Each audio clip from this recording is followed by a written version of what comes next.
Aloha, it's Jim from Animal Ability.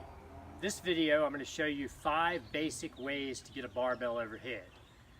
I'm going to show you all the different ways. I'm going to talk about why and how to use them.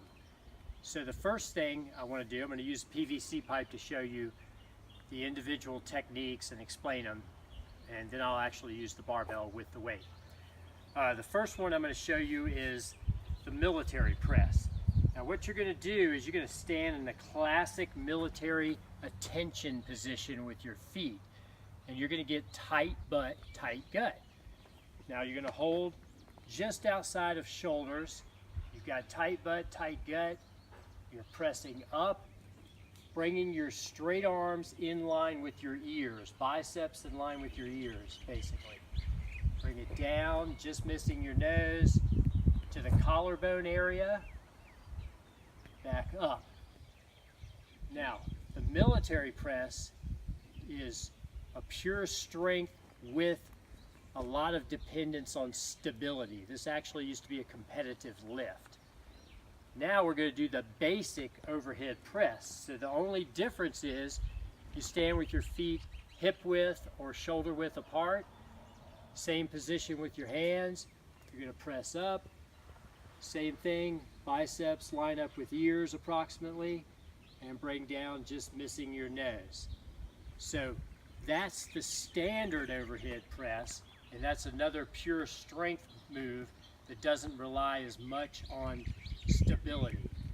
In other words, you having to use your own muscles to stabilize you.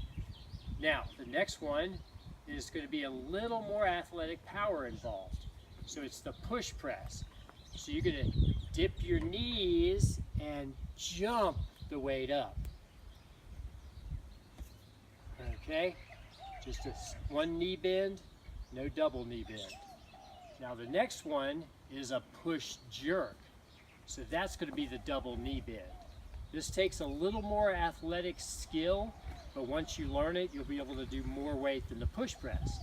So you're going to squat down a little bit, drive the weight up. You can't get it up, so you got to bend under it.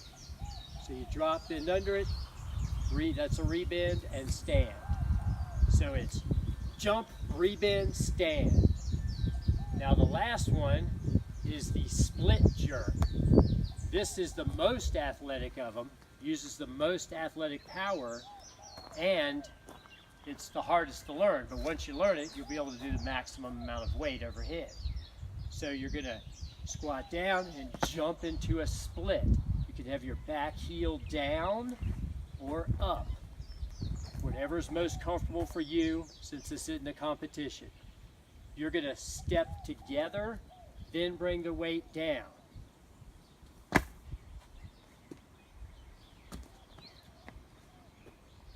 Okay, so now you can do all these separately as individual exercises.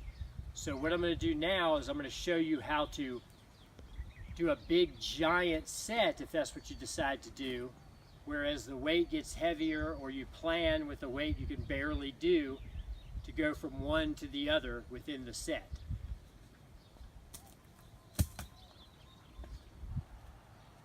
So we're going to grab the weight. Military. Overhead. Push press. Push jerk. Split jerk.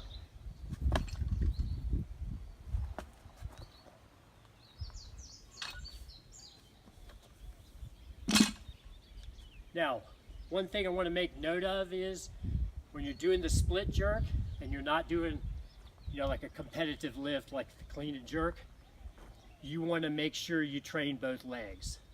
So keep that in mind. Thanks, and have a great day.